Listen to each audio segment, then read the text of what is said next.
आपातकाल की 46वीं वर्षगांठ पर काली पट्टी बांध मनाया गया काला दिवस। आपातकाल में लोकतांत्रिक सेनानियों के अखिल भारतीय संगठन लोकतंत्र सेनानी संघ एवं लोकतंत्र रक्षा मंच भाजपा देहात जिला भारतीय जनता पार्टी संगठन के संयुक्त तत्वावधान में आपातकाल की 46वीं वर्षगांठ पर काली पट्टी बांधकर काला दिवस मनाया गया। आप अखबार में फ्रीली लिख सकते हैं। वो समय था जब अखबार में लिखने के लिए प्रेस काउंसिल ऑफ इंडिया आपकी थी, वो उसमें सरेंडर हो गई थी। उस समय जो है अखबार की जो अपने पीटीआई है, उसके अलावा पीआईबी है, प्रेस इंफॉर्मेशन ब्यूरो सरकार का, उसके बिना, उसकी सेंसर के बिना आपकी एक लाइन भी उस समय नहीं छप सकती थी और किसी तरह सरकार के खिलाफ कोई कमेंट नहीं लिखा जा सकता था। सरकार के खिलाफ और इंदिरा गांधी के खिलाफ में, कांग्रेस की सरकार के खिलाफ में उस समय कुछ बोल नहीं सकते थे। उसको कहते हैं जो अभिव्यक्ति थी और आपके फंडामेंटल राइट थे, मौलिक अधिकार थे, वो उस समय खत्म हुए। देखिए, आरोप अगर लगा रहे हैं तो आप मुझे बताइए कि अगर मान लो आप बोलते हैं कि विचारों की अभिव्यक्ति जो है वो खत्म हो गई, मुझे बताइए कि आप आज के सामने मैं अभी आज प्रेस में आप कुछ, अगर मान लो आप बोलते हैं कि विचारों की अभिव्यक्ति जो है वो खत्म हो गई, मुझे बताइए कि आप आज के सामने मैं अभी आज प्रेस में आप कुछ भी देते हैं, कुछ भी बोलते हैं, चाहे इलेक्ट्रॉनिक्स मीडिया हो, चाहे प्रिंट मीडिया हो, उसमें छपता है। और अब हम देखते हैं कि कभी कोई सरकार की जो है, ऐसा नहीं है कि सरकार की सेंसरशिप है या हमारे सूचना और प्रसारण मंत्रालय है वो उसको देख करके, उसको देखने के बाद छपता है तो आप कह सकते हैं, लेकिन ऐसा कुछ नहीं है। पूरी स्वतंत्रता है और जुडिशरी है वो इंडिपेंडेंट है, पार्लियामेंट में पूरा डिस्कशन होता है। और आज ऐसा नहीं, उस समय फिल्म इंडस्ट्री का भी देखो, बड़े बड़े सिर्फ किशोर कुमार का छोड़ लीजिए और एक देवानंद का छोड़ लीजिए, बाकी सब फिल्म इंडस्ट्रीज के लोगों को जो है उन्होंने, संजय गांधी ने काम लिया उस समय और उनको सरकार को प्रमोट करने के लिए, लेकिन उस समय कोई विरोध नहीं कर पाया, कोई भी विरोध नहीं कर पाया। तो उसको कहते हैं कि ये अब विचारों की अभिव्यक्ति जो है हमारे मौलिक अधिकार हैं, उस समय खत्म हुए।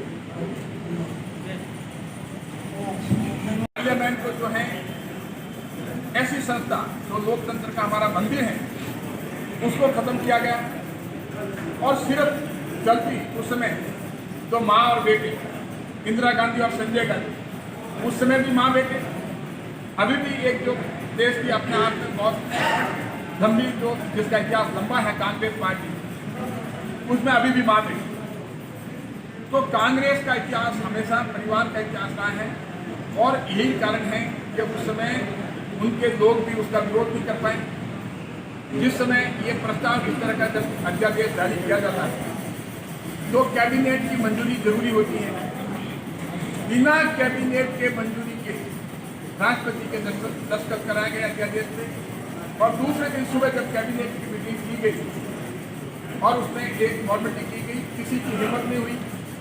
अभी जो हमारे कई मित्र जो बात करते रहते हैं कि लोकतंत्र खतरे में है, कांग्रेस के मित्र हों या उनके कांग्रेस के लोग हों जो ये बात करते हैं लगातार, तो उनको उससे 25 जून 2075 से 21 दिन जो इमरजेंसी रही उससे सीख लेनी चाहिए, उनसे देखना चाहिए उनको उस समय जो हालत क्या रही। मैं अगर जोधपुर की बात करूँ तो हमारे राजेंद्र यादव जी भी जो अभी हमारे सांसद हैं, उनको भी जेल में ठूसा गया और उनके साथ इतनी ज़बरदस्त उनके साथ पिटाई हुई कि उनको ठीक होने में कई महीने लग गए। और यही नहीं, 11 लाख से ऊपर लोगों को पूरे देश में जेल में ठूसा गया।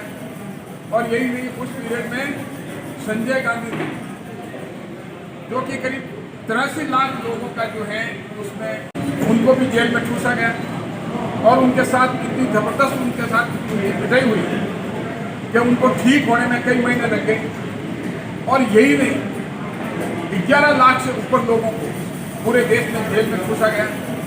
और यही नहीं, उस पीरियड में संजय गांधी ने जो कि करीब 83 लाख लोगों का जो है उसमें उनके नसबंदी कर दी गई ज़बरदस्ती उनकी इच्छा के खिलाफ।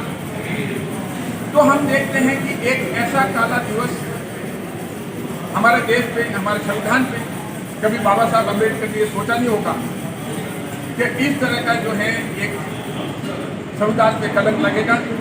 और ये अगर काम किया है तो कांग्रेस शासित उस समय इंदिरा गांधी ने किया, लेकिन कांग्रेस के मित्र उनको अभी हिम्मत रखनी चाहिए जब वो अभी ये कहते हैं इन दिनों में कि लोकतंत्र खतरे में है, लोकतंत्र खतरे में है, तो उनको इंदिरा गांधी के द्वारा लगाए गए इमरजेंसी से सीख लेनी चाहिए। अगर अशोक गहलोत जी में अगर हिम्मत है तो उन पर बोलना चाहिए। अगर वो मूक दर्शक हैं, नहीं बोलते हैं, इसका मतलब ये वो मानते हैं कि इमरजेंसी ठीक लगी। अगर ठीक नहीं लगी तो उनको कहना चाहिए कि ये इतिहास में इंदिरा गांधी के द्वारा और कांग्रेस के द्वारा बड़ी भारी भूल हुई है, इसको उनको स्वीकार करना चाहिए। और स्वीकार नहीं करने का मतलब ये है कि वो उसको इमरजेंसी को मंजूरी दे रहे हैं। धन्यवाद।